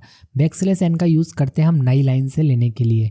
अगर आप चाहते हैं लाइन छोड़कर आउटपुट आए तो आप ये बैकस्लैश n का यूज़ कर सकते हैं। तो जहाँ भी मैंने बैकस्लैश n का यूज़ करा है वो इसलिए करा है क्योंकि नई लाइन से स्टार्ट हो पाए। अगर आप इसे हटाकर देखेंगे तो जो नेक्स्ट लाइन है वो उसी के सामने आ जाएगी। तो जब भी आपको नई लाइन से प्रिंट करना हो तो उससे पहले आप बैकस्लैश n को लगा सकते हैं। ओके, बाकी रिटर्न 0 और उसके बाद हमने कर्ली ब्रैकेट को बंद कर दिया। तो ये हमारा प्रोग्राम बन गया। अब अगर इस प्रोग्राम को मैं आपको कंपाइल एंड रन करके दिखाऊं तो देखो कुछ इसी तरह से आउटपुट आना है जो कि आ ही जाएगा जब मैं इसे कंपाइल एंड रन करूंगा। तो समझा तो मैंने आपको दिया ही है। तो यहाँ पर एंटर प्रिंसिपल अमाउंट, तो जो भी आप अमाउंट एंटर करेंगे, एग्जांपल के लिए मैंने यहाँ पर देखो ये अमाउंट एंटर कर दिया है 56,000। उसके बाद जो रेट है वो मैंने 6 एंटर कर दिया, जो टाइम है मैंने 10 एंटर कर दिया यानी 10 साल के लिए। ठीक है, तो अगर इसका जो मुझे सिंपल इंटरेस्ट पता करना हो तो ये इसका इंटरेस्ट बनता है। ठीक है, ये कैलकुलेट करके मुझे प्रोग्राम दे देगा। तो आप भी इसे एक बार टाइप करके देख लेना अगर आपको समझ में आ गया है तो इसी तरह से आप कोई भी फॉर्मूला सोल्व कर सकते हैं। अभी मैं आपको कुछ और एग्जांपल बताने वाला हूँ, बिल्कुल क्लियर हो जाएगा आज आपको। अगर फ्रेंड्स आपको वीडियो पसंद आ रहा है तो वीडियो को प्लीज़ लाइक एंड शेयर जरूर करिए। अब फ्रेंड्स मैं आगे चलता हूँ और आपको एक इंपॉर्टेंट प्रोग्राम के बारे में बताता हूँ जिसके अंदर मैंने आपको एक इंपॉर्टेंट ऑपरेटर के बारे में बताया हुआ है। तो चलिए सबसे पहले मैं आपको जो बताने वाला हूँ वो समझ लीजिए। सबसे पहले हम बात करेंगे इस प्रोग्राम के अंदर क्वोशेंट एंड रिमाइंडर की। अभी क्वोशेंट और रिमाइंडर क्या होता है अगर आप नहीं जानते तो देखो मैं आपको एक एग्जांपल के जरिए बता रहा हूँ। जैसे मान लो आपने क्या करा, यहाँ पर 3 को डिवाइड करना चाहा 2 से, तो यहाँ पर आप जैसे 2 से 3 को डिवाइड करेंगे 2 1 जा 2, तो यहाँ पर क्या बचेगा 1 बचेगा। ठीक है, अब देखो क्वोशेंट एंड रिमाइंडर, तो ये यहाँ जो बचता है ये तो है हमारा क्वोशेंट और यहाँ जो बचता है नीचे ये है हमारा रिमाइंडर। ओके, ये तो आपको क्लियर हो गया। जब आप डिवाइड करते हैं तो यहाँ जो बचता है इसे कहते हैं क्वोशेंट और यहाँ जो बचता है इसे कहते हैं रिमाइंडर। अब यहाँ पर मैंने कुछ वर्ड्स का यूज़ किया हुआ है, इन्हें भी मैं आपको क्लियर करना चाहूँगा। पहले जो पहला वर्ड है यहाँ पर वो है डिविडेंड। तो देखो डिविडेंड क्या है, डिविडेंड मतलब आपको किसको डिवाइड करना है। तो यहाँ पर हमें 3 को डिवाइड करना है, तो 3 क्या हो गया हमारा डिविडेंड हो गया। इसके बाद आता है हमारा डिवाइज़र। डिवाइज़र क्या, किससे डिवाइड करना है, तो 2 क्या है यहाँ पर डिवाइज़र है। आपको ध्यान रखना है 2 है डिवाइज़र, 3 है डिविडेंड। और क्वोशेंट एंड रिमाइंडर तो मैं आपको ऑलरेडी पहले ही बता चुका हूँ कि यहाँ जो बचता है ये तो हुआ क्वोशेंट और यहाँ जो बचता है ये हुआ रिमाइंडर। ठीक है, अब इस प्रोग्राम में सबसे पहले हम निकालेंगे क्वोशेंट को, फिर निकालेंगे हम रिमाइंडर को। और रिमाइंडर निकालने के लिए यहाँ पर हम एक डिफरेंट ऑपरेटर का यूज़ करेंगे, वो भी मैं आपको बताऊंगा। पहले देखिए क्वोशेंट निकालने के लिए मैंने यहाँ पर क्या करा, एंटर डिविडेंड, मतलब आपको वो वैल्यू एंटर करवानी पड़ेगी यूज़र से जिसको डिवाइड करना है, यानी 3। यानी जैसे इस एग्जाम्पल की बात करें तो 3 हम रन टाइम पर एंटर करेंगे। तो यहाँ पर 3 नहीं, कोई भी वैल्यू हो सकती है, जरूरी नहीं 3 हो, आप किसी भी वैल्यू को डिवाइड कर सकते हैं। तो डिविडेंड हमें यहाँ पर बताना पड़ता है। तो यहाँ पर हमने एक वेरिएबल बना लिया था ना डिविडेंड, इसी के अंदर हमने वैल्यू को स्टोर करवा लिया। तो डिविडेंड नाम का जो वेरिएबल है इसको मैं ऐसे लिख देता हूँ, DIVI शॉर्ट में लिख देता हूँ। इसके अंदर हमारे पास आ गया है 3, ये एक वेरिएबल है, इसके अंदर हमारे पास 3 आ गया है। ओके, और एक वेरिएबल और है हमारे पास, वो है डिवाइज़र। यहाँ पर मैं डिवाइज़र लिख देता हूँ। अब डिवाइज़र के अंदर भी हमने क्या करा, वैल्यू को स्टोर करवा लिया, यानी रन टाइम पर हमने इनपुट ले लिया इस लाइन से। मैंने आपको ऑलरेडी बता ही दिया है कि प्रिंटफ क्या करता है कि जब प्रोग्राम रन हो जाता है उस समय ये जो यहाँ लिखा होता है ना अंदर वो डिस्प्ले करता है। तो यहाँ लिखा हुआ एंटर डिविज़र, तो आपको वैल्यू एंटर करनी होगी जिससे डिवाइड करना है। तो सपोज इस एग्जाम्पल को हम फॉलो कर रहे हैं तो यहाँ पर हमने 2 एंटर कर दिया, तो डिविज़र नाम के इस वेरिएबल में 2 आ जाएगा। और ये किसने भेजा, ये स्कैनफ नाम के जो फंक्शन है इसने क्या करा, डिविज़र नाम के इस वेरिएबल के अंदर जो हमने 2 पास करा था उसे भेज दिया। ओके, तो जो अपना ये डिवाइडेंड है इसके अंदर 3 है और जो डिवाइज़र है इसके अंदर 2 आ चुका है। ठीक है, अब हम क्या करेंगे, यहाँ पर सबसे पहले क्वोशेंट को कैलकुलेट करेंगे। यहाँ पर देखिए मैंने इस लाइन के अंदर कैलकुलेशन की हुई है, यानी मैंने क्वोशेंट निकाला हुआ है। तो क्वोशेंट निकालने का जो सिंपल यहाँ पर फॉर्मूला होता है वो यही होता है ना जो भी हमने डिवाइड करा था। देखिए यहाँ पर डिवाइडेंड के अंदर क्या है 3, तो 3 डिवाइड 2 हो जाएगा। तो डिवाइड का साइन है ये ऑपरेटर है डिवाइड के लिए। तो ये क्या करेगा, जो कोशेंट होगा, तो कोशेंट क्या, अभी मैंने आपको एग्जांपल में दिखाया था, कोशेंट क्या बच रहा है यहाँ पर 1 बच रहा है, तो 1 किसके अंदर चला जाएगा, 1 चला जाएगा इस कोशेंट नाम के वेरिएबल के अंदर, यानी एक वेरिएबल और है जिसका कि नाम है कोशेंट। ठीक है, शॉर्ट में लिख देता हूँ, इसके अंदर क्या चला जाएगा, हमारे पास 1 चला जाएगा। जब मैं इसको प्रिंट करूँगा, अभी मैंने प्रिंट नहीं करा, अभी तो सिर्फ मैंने यहाँ पर कोशेंट कैलकुलेट कर लिया। अब मैं ऐसे क्या करता हूँ, रिमाइंडर भी कैलकुलेट करूँगा। अब देखो फ्रेंड्स, रिमाइंडर कैलकुलेट करने के लिए, यानी मुझे अगर इसको शो करना है, यहाँ पर रिमाइंडर को कैलकुलेट करना है, तो फिर मुझे यहाँ पर एक डिफरेंट ऑपरेटर का यूज़ करना पड़ता है, वो है मॉडुलस ऑपरेटर। तो यहाँ पर देखो ये जो ऑपरेटर है ना, परसेंट का साइन, ये एक मॉडुलस ऑपरेटर है। ठीक है, अरिथमेटिक ऑपरेटर के अंदर होता है ये। तो यहाँ पर सबसे पहले हमें डिवाइडेंड बताना पड़ता है, तो डिवाइडेंड यहाँ पर 3 है, और उसके बाद ये परसेंटेज का जो साइन है, ये मॉडुलस ऑपरेटर है, ये रिमाइंडर पर काम करेगा, रिमाइंडर बचाएगा। और यहाँ पर मैंने डिवाइजर बता दिया 2, तो जब 3 को 2 से डिवाइड किया जाएगा, तो यहाँ पर आपने देखा रिमाइंडर क्या बचा था, ऊपर देखो एग्जाम्पल में रिमाइंडर 1 बचा था। ओके, तो रिमाइंडर के अंदर भी क्या चला जाएगा, रिमाइंडर नाम का वेरिएबल है एक, इसके अंदर भी 1 चला जाएगा। तो वेरिएबल में यहाँ पर बना देता हूँ, REM शॉर्ट में लिख देता हूँ, और यहाँ पर इसके अंदर चला जाएगा 1। ठीक है, अब देखो मैंने यहाँ पर नीचे प्रिंटफ से कोशेंट को और रिमाइंडर को प्रिंट कर लिया, यानी इन दोनों वेरिएबल के अंदर जो वैल्यूज़ हैं उन्हें मैंने ऐसे लिखा कोशेंट, और % लगाया क्योंकि इंटीजर वैल्यू है इसके अंदर, तो कोशेंट प्रिंट हो जाएगा। कोशेंट क्या है, 1 है, और रिमाइंडर भी हमारा 1 है। लेकिन मान लो कि अगर मैं ऐसे करता, जैसे मैं आपको बता देता हूँ, देखो जो हमारा डिवाइडेंड है वो हो गया हमारा, जैसे यहाँ पर 4, और जो हमारा डिविज़र है वो हो गया 2। तो इस केस में देखो क्या होगा, 2 1 ज़ा 2 और 2 2 ज़ा 4, तो यहाँ पर 4 आ जाएगा, और यहाँ पर क्या बचेगा, 0। तो अगर मैं इस एग्जाम्पल को फॉलो करूँ तो रिमाइंडर क्या आएगा, यहाँ पर 0 आएगा, और कोशेंट क्या आएगा, 2 आएगा। ये आउटपुट है।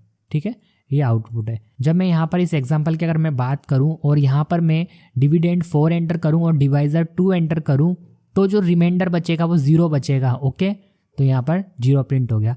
तो इस तरह से अगर आपको कहीं भी, ध्यान से बात समझना, अगर आपको रिमाइंडर निकालना हो तो फिर आपको ऑपरेटर यूज़ करना पड़ता है, ये मॉडुलस ऑपरेटर। ठीक है, परसेंटेज का जो साइन है ये मॉडुलस ऑपरेटर है। और अगर आपको कोशेंट की ज़रूरत है तो फिर आप सिंपल जो डिवाइड ऑपरेटर है वो यूज़ कर सकते हैं।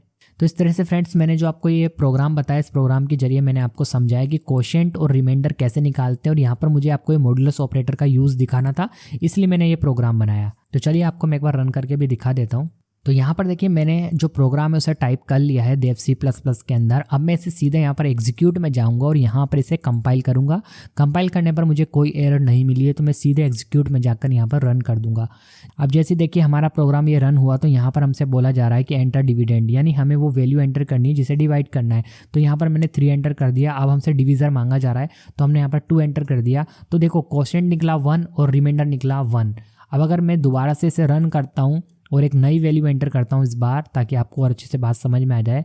इस बार मैं देखो एंटर कर रहा हूँ 8 और मैं यहाँ पर एंटर कर रहा हूँ 2। तो यहाँ पर देखो क्वोशेंट तो 4 है, लेकिन रिमाइंडर क्या आएगा, 0 आएगा। तो इस तरह से आप क्वोशेंट एंड रिमाइंडर निकाल सकते हैं। अब फ्रेंड्स हम आगे बढ़ते हैं और मैं आपको एक और प्रोग्राम बताता हूँ। ये हमारा लास्ट प्रोग्राम है। इस प्रोग्राम के अंदर आप सीखेंगे कि कैसे आप वेरिएबल का यूज़ करते हुए वैल्यूज़ को चेंज कर सकते हैं। अब देखो मैं आपको बताऊंगा वैल्यू को चेंज करने का मतलब यहाँ पर हो गया वैल्यू की स्वैपिंग करना। स्वैपिंग मतलब आपको देखो ऐसे समझना है। यहाँ पर देखो मैं आपको समझाता हूँ। अगर मान लो आपके पास एक वेरिएबल है ए, ये ए क्या है, एक वेरिएबल है। बी आपके पास एक और वेरिएबल है, ए के अंदर 2 है, बी के अंदर 3 है। अब हम क्या करने वाले हैं, हम ये करने वाले हैं कि जब इस प्रोग्राम को कंपाइल करके रन करा जाए तो बी का तो आउटपुट प्रिंट हो, बी की वैल्यू हो जाए 2 और ए की वैल्यू हो जाए 3, यानी ये वैल्यू स्वैप हो गई, मतलब चेंज हो गई। ये वैल्यू इधर आ गई और ये जो वाली वैल्यू है ये इधर चली गई। तो ये काम हम कैसे करेंगे, प्रोग्राम के जरिए, सी प्रोग्राम के जरिए इस काम को कैसे किया जाएगा वही हमें समझना है। इसे कहते हैं वैल्यू स्वैपिंग प्रोग्राम। इससे आपका वेरिएबल वाला कंसेप्ट भी अच्छे से क्लियर हो जाएगा। चलो इसी को हम आधार मान के चलते हैं यहाँ पर। तो यहाँ पर मैंने ए बी की जगह फर्स्ट, सेकंड और टीएमपी नाम के वेरिएबल ले लिए। तो यहाँ पर हम वेरिएबल का नाम भी चेंज कर देते हैं। तो यहाँ पर हमने वेरिएबल का नाम रखा है, इसका नाम तो है फर्स्ट और इसका नाम है सेकंड, और एक वेरिएबल और है हमारे पास, वो है टेम्प। ठीक है, ये हमारे पास 3 वेरिएबल है। यहाँ पर देखिए हमने printf से लिखा हुआ है एंटर फर्स्ट नंबर। जब ये प्रोग्राम रन हो जाएगा हमारा तो printf के अंदर जो लिखा होता है वो डिस्प्ले हो जाता है यूज़र को रन टाइम पर। तो यहाँ पर एंटर फर्स्ट नंबर बोलेगा, तो सपोज हमने 2 एंटर कर दिया तो 2 scanf ने किस में डाल दिया, इस फर्स्ट नाम के वेरिएबल के अंदर स्टोर कर दिया। कैसे स्टोर करता है वो, ये सब मैंने ऑलरेडी आपको समझा ही दिया है कि %d कब लगाया जाता है, जब आप इंटीजर टाइप के वेरिएबल बनाते हैं। m% का काम होता है कि जो वैल्यू आपने अभी पास करी है कीबोर्ड से उसे भेज दिया जाए इस वेरिएबल के अंदर, तो 2 इसके अंदर चला जाएगा। मान लो कि रन टाइम पर आपने 2 एंटर कर दिया, ऐसे आपने सेकंड नंबर एंटर करा और सेकंड नंबर को हमने सेकंड नाम के वेरिएबल में भेज दिया और सेकंड नंबर हमारा 3 था। हमें इन दोनों नंबर को स्वैप करना है, यानी 2 इसके अंदर चला जाए, 3 इसके अंदर चला जाए। तो इस काम को कैसे करेंगे, लॉजिक कैसे लगाएंगे, तो देखो लॉजिक बहुत ही सिंपल है। हमने खाली बर्तन लिया, देखो ऐसे समझ लो कि यहाँ पर आपके पास 2 बर्तन है, इस बर्तन में मिल्क है और इसके अंदर वाटर है, ठीक है। अब आपको क्या करना है, यहाँ पर चेंज करना है। तो आप कैसे करेंगे, खाली बर्तन और लेंगे, इस खाली बर्तन के अंदर सबसे पहले क्या करेंगे, इधर आपने मिल्क डाल दिया, अब ये बर्तन खाली हो गया, इधर वाटर डाल दिया, ठीक है। अब इस खाली बर्तन से वापस आपने क्या करा, इधर डाल दिया, तो देखो मिल्क इधर आ गया और वाटर इधर आ गया। वही लॉजिक हम यहाँ पर लगा रहे हैं, ठीक है। लॉजिक कैसे लगा रहे हैं, हमने एक टेम्प नाम का खाली वेरिएबल बनाया था, हमने लिखा टेम्प इक्वल टू फर्स्ट। तो ये जो असाइनमेंट ऑपरेटर है ये क्या करेगा, इस फर्स्ट नाम के वेरिएबल में जो वैल्यू है उसे भेज देगा इधर। तो इधर क्या होगा, टेम्प के अंदर देखो यहाँ पर मैंने लिखा हुआ है, टेम्प के अंदर आ जाएगा 2, ठीक है। अब नीचे देखो यहाँ लिखा हुआ है फर्स्ट इक्वल टू सेकंड, यानी असाइनमेंट ऑपरेटर क्या करेगा, इधर जो है वो उसे इधर भेज देगा। तो सेकंड के अंदर क्या है, सेकंड के अंदर है 3, तो 3 इधर आएगा। अब 3 इधर आएगा तो देखो वैल्यू ओवरराइट हो जाती है, तो वैल्यू ओवरराइट हो जाएगी, 2 3 में बदल जाएगा। अब देखो आगे चलते हैं और यहाँ पर लिखा हुआ है सेकंड इक्वल टू टेम्प। तो असाइनमेंट ऑपरेटर क्या करेगा, टेम्प की वैल्यू को इधर डालेगा। अब टेम्प की वैल्यू क्या है, टेम्प की वैल्यू है 2, तो 2 किस में आ जाएगा, इसमें आ जाएगा, ठीक है। 2 इसमें आ गया, हो गया हमारा काम, ठीक है। होगी वैल्यू चेंज, देखो इसमें 3, इसमें 2 था तो 3 हो गया, इसमें 3 था तो 2 हो गया, चेंज हो गया। तो हमने यहाँ पर प्रिंट भी कर लिया, ऐसे लिखा हुआ आएगा आफ्टर स्वैपिंग फर्स्ट नंबर, और फर्स्ट नंबर जो भी है आफ्टर स्वैपिंग हमारा क्या है 3 हो चुका है, 3 लिखा आ जाएगा, पूरा लाइन लिखी हुई आएगी ये वाली। उसके बाद आफ्टर स्वैपिंग सेकंड नंबर, वो लाइन पूरी लिखी हुई आएगी और यहाँ पर आ जाएगा 2।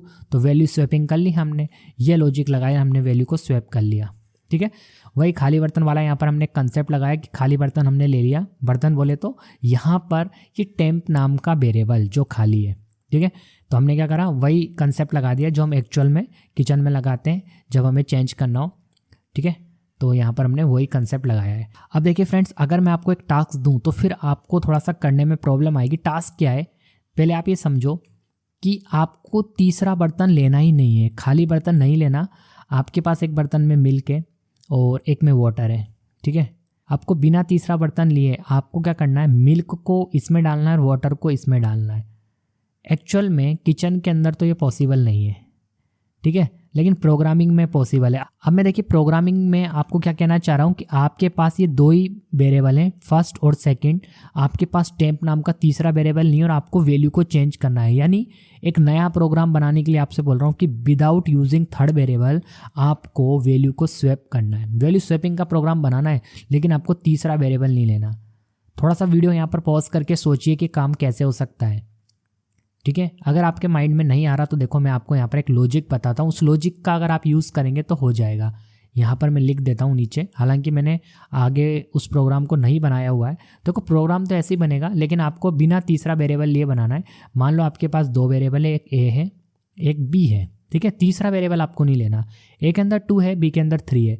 आपको वैल्यू को चेंज करना है, यानी ए इधर आ जाए, यानी ए की वैल्यू इधर आ जाए और बी की वैल्यू इधर चली जाए, लेकिन तीसरा वेरिएबल नहीं लेना। यही आपके लिए टास्क है। तो कैसे करेंगे, देखो यहाँ पर मैं एक फॉर्मूला लिख रहा हूँ, A equal to A plus B, B equal to A minus B, A equal to A minus B.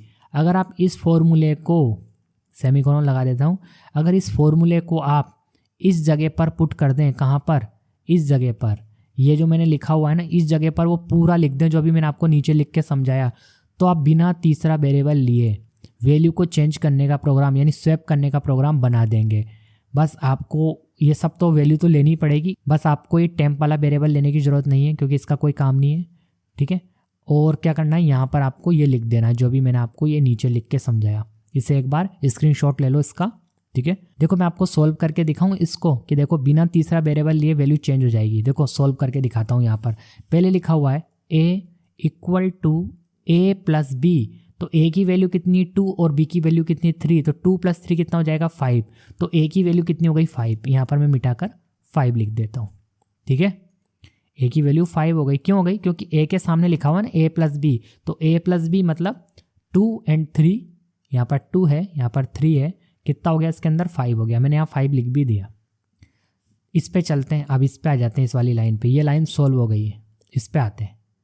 यहाँ लिखा हुआ है b equal to a minus B, तो यहाँ पर लिख देता हूँ मैं दोबारा b equal to a minus B. तो अब a की वैल्यू क्या है, अब a की वैल्यू 2 थोड़ी है, 2 तो ओवरराइट होकर 5 में बदल गई, तो a की वैल्यू है 5, 5 माइनस b की वैल्यू 3 है अभी भी, तो 5 में से 3 माइनस हुआ तो कितना हो गया 2, तो b की वैल्यू कितनी हो गई 2, तो यहाँ पर ये हटेगा, क्योंकि वेरिएबल क्या होता है, टेम्परेरी होता है, जिसकी वैल्यू बदली जा सकती है। एक मेमोरी है जिसकी वैल्यू बार बार बदलती जाएगी, जो भी आप स्टोर करना चाहेंगे। तो इस वाली लाइन से b के अंदर 2 हो गया। अब इस लाइन पे आ जाते हैं, यहाँ लिखा हुआ है a इक्वल टू, तो a equal to a minus B, a की वैल्यू कितनी है 5, ये सब ओवरराइट हो चुकी हैं क्योंकि अब इस पर आ चुके हैं। a की वैल्यू है 5 और b की वैल्यू है 2, तो 5 में से 2 माइनस होगा तो कितना हो जाएगा 3, तो अब a की वैल्यू कितनी हो गई वापस, तो यहाँ से इसको हटाते हैं, यहाँ लिखते हैं 3। तो देखो हो गया ना सॉल्व, बिना तीसरा वेरिएबल लिए हमने वैल्यू स्वैप कर दी। a के अंदर 3 आ गया और b के अंदर 2 आ गया, जबकि शुरुआत में a के अंदर 2 था और b के अंदर 3 था। हो गया ना बिना तीसरा वेरिएबल लिए। तो ये जो यहाँ पर लॉजिक लिखा है ना हमने, इसको आपको कहाँ लिखना है, जहाँ मैंने आपको भी समझा ना प्रोग्राम में, जहाँ हमने तीसरा वेरिएबल लेकर, यानी ये टेम्प वेरिएबल लेकर जो हमने यहाँ पर लॉजिक लगाया था, इस जगह पर उन तीनों लाइन को एज इट एज लिख देना है।